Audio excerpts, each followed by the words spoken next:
Welcome back to the Delaware Way. I'm Larry Menti. Projecting the economy through car sales.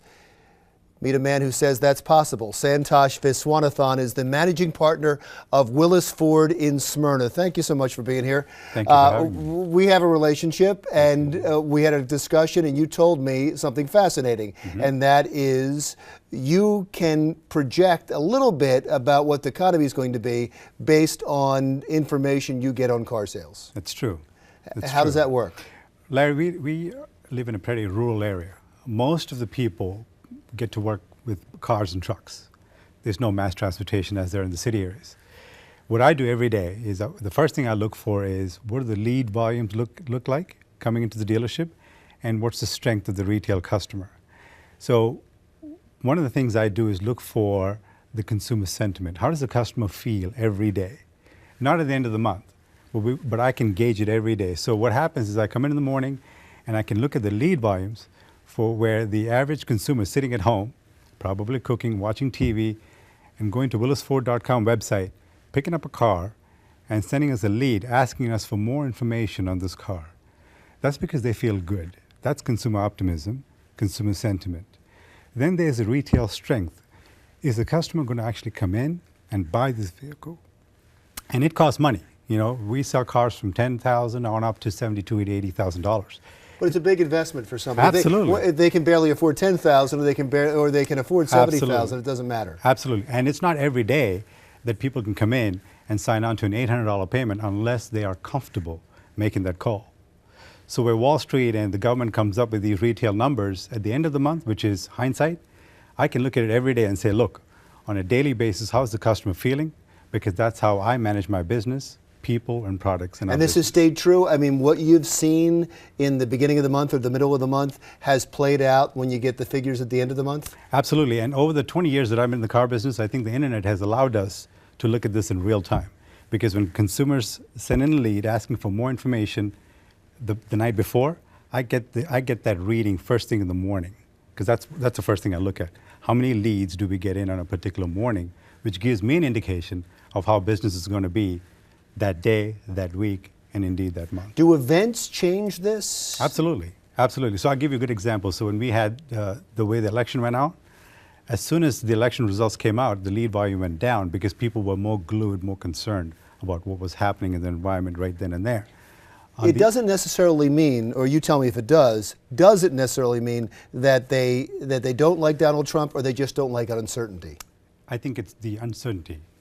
I don't think it's any one particular. It's the fact that something in the ecosystem has changed that kind of makes people pull back and revisit everything once they're more comfortable. So that takes maybe a day, 2, 3, sometimes longer, depending on what's going on. It's fascinating to me because you're saying that the consumer confidence, based on what you're seeing in your numbers, has gone down.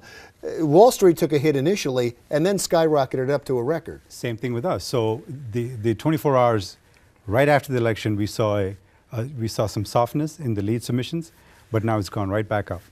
So is this a good time to ask you where we're going?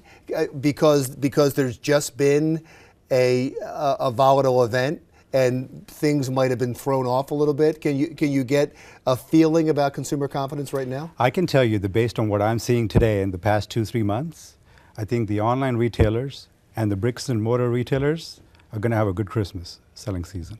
And what makes you say that? Just based on, people don't spend money unless they're comfortable, unless they are fairly in a good mood, stability, jobs, it's all looking good. That's why they're spending money with us. And that tells me that they have the down payment, they have the ability to spend, and I believe, being in November, looking down in December, I think it's going to be a good Christmas selling season for the retailers. You know what people are going to say? They're going to say, well, he runs a car dealership. Of course he's going to say things are going to be good because he wants people to feel good and come and buy cars.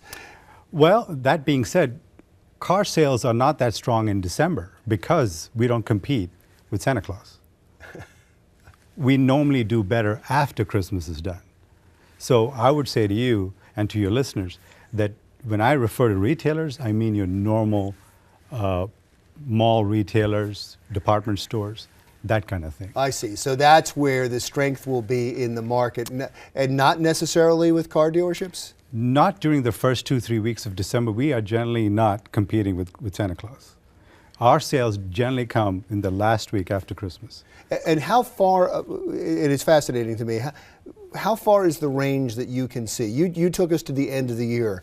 Can you see beyond that based on what's happened over the last several months? I plan 3 months out because it takes about 3 months for a car to be ordered at my dealership till it actually hits my lot. So if I see what I'm seeing now, where the interest is strong, I'm ordering more cars to hit my lots in January, February, March timeframe, which is what I've done. Have you ever been wrong on this? Not yet.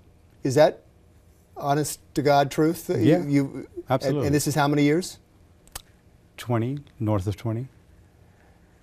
So we have to have you back. We'll Absolutely. have to have you back at the end of December, especially if you're right. Sir, thank you so much. I appreciate it. Thank you for having me. Santosh Viswanathan, predicting a good Christmas for retailers, managing partner of Willis Ford in Smyrna. When we come back, we're going to talk about a new relationship between Delaware libraries and the Hispanic community when the Delaware Way continues.